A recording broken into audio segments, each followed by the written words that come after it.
Shalom, Tuhan Yesus memberkati kita semua, penonton setia PS Fani Christine. Tema firman Tuhan, kalimat paling spektakuler. Mari kita baca kalimat paling spektakuler. Kisah Para Rasul 1 ayat yang ke-8. Perikop Yesus terangkat ke sorga. Tetapi kamu akan menerima kuasa kalau Roh Kudus turun ke atas kamu, dan kamu akan menjadi saksiku di Yerusalem, di seluruh Yudea dan Samaria, dan sampai ke ujung bumi. Ayat 9. Inilah yang saya katakan kalimat paling spektakuler. Sesudah Yesus mengatakan demikian, terangkatlah Yesus disaksikan oleh mereka, dan awan menutupinya dan dari pandangan mereka. Kalimat terakhir sebelum Yesus terangkat dari tanah, dia mau naik terangkat ke surga. Di ayat 8 dan ayat 9.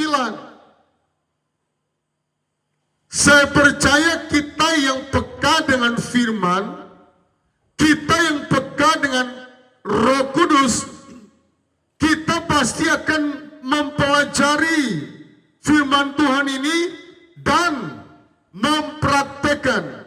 Kalau cuma mempelajari mungkin nilainya 5.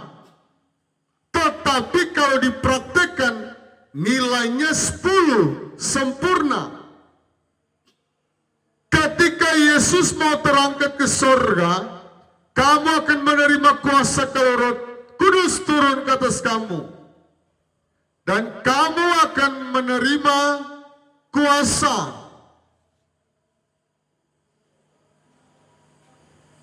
Artinya dalam bahasa asli, exousia. Kita akan menjadi dinamit, dinamo, penggerak, dinamit penghancur. Roh Kudus akan menghancurkan kedagingan-kedagingan kita. Exousia. Roh Kudus akan memberikan kita keberanian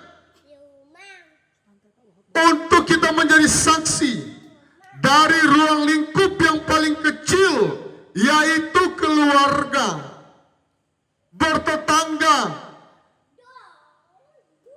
dari tetangga di desa, dari desa ke kecamatan, dan kalau boleh sampai ke ujung dunia. Artinya apa? Ayat yang ke-12. Rasul-rasul menanti-nanti, maka kembalilah rasul-rasul itu ke Yerusalem, dan bukit yang disebut Bukit Zaitun. Nah saudara, Yesus menyuruh ke Yerusalem. Yesus menyuruh murid-murid menanti-nantikan kuasa Roh Kudus. Bukannya dilewat 10 hari Roh Kudus tidak ada. Ada. Tetapi selama 10 hari adalah Roh Kudus, dia bekerja secara spesial. Dia bekerja secara istimewa. Iblis takut sekali kepada orang yang dipenuhkan dengan Roh Kudus. Karena hanya Roh Kudus yang mampu menghancurkan siasat-siasat iblis. Hanya Roh Kudus yang mampu mengalahkan pergerakan dari antikris. Roh Kuduslah yang membawa kita ke padang belantara. Ketika sudah masa antikris bekerja, hanya Roh Kudus. Saya selalu pegang teguh firman Tuhan dalam kitab Maliaki berkata, ada perbedaan orang yang beribadah dan orang yang tidak beribadah. Ada perbedaan, ada, pasti adalah. Masa enggak? Orang yang setia ikut doa 10 malam dan orang yang menganggap remeh doa 10 malam. Bukan itu pun bukan ya kalau pada murid-murid mereka semalam-malaman. Tetapi kita di zaman sekarang ini 1,5 jam, 1 jam kadangkala 2 jam paling tinggi. Mari kita mempraktikkan. Saya katakan, mari gereja GKI, Gemim, Protestan, Katolik, Advent, ini bukan jadwal gereja Pantekosta, bukan.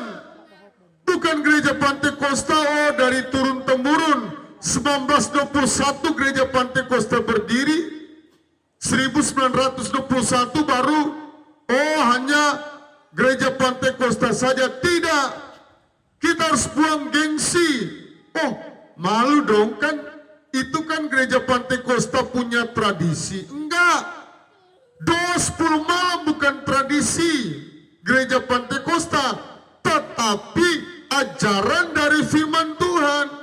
Mari kita baca bersama-sama. Ketika Yesus terangkat ke sorga, rasul-rasul menanti selama 10 hari. Masa kita menganggap enteng negara saja? Bapak Presiden Prabowo menghormati tanggal 29 Mei, tidak ada yang bekerja libur tanggal merah. Dan kalau kami di Jayapura, Papua, hari Senin libur khusus Papua. Pantekosta, hari Pentakosta kedua. Masa yang kita peringati cuma hari ke-50, yang hari pertama atau hari ke-41, 42, 43 kita buang, kan lucu. Kan kita sudah kebiri. Tetapi firman Tuhan yang sebenarnya, firman Tuhan yang murni adalah kita ikut semua. Walaupun kita sebut 10 hari, tetapi doanya rata-rata 1,5 jam, paling tinggi 2 jam. Dan saya percaya ketika Tuhan menyuruh kita berdoa 10 malam, artinya kita sementara cas rohani kita. Saudara punya HP merek paling terkenal sekalipun, paling mahal sekalipun, kalau dia tidak pernah dicas, pasti lobet dan pasti dia tidak bisa beroperasi dengan baik. Begitu juga kalau kita rohani kita tidak dicas lewat doa 10 malam, kita gampang jatuh. Pada hari penghakiman Yesus akan bertanya, bisa jadi ini menjadi salah satu persyaratan kita masuk surga atau masuk neraka. Karena secara logika ya kita pikir, masakan 10 malam baru di hari penghakiman tidak dipakai, kan tidak mungkin. Kalau Alkitab sudah berkata 10 malam, di hari penghakiman pasti Tuhan akan buat perhitungan. Kita yang ikut dan kita yang tidak ikut. Pilihan ada di depan kita.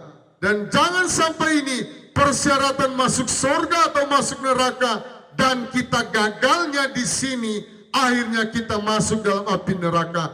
Doa kami, kita semua masuk surga.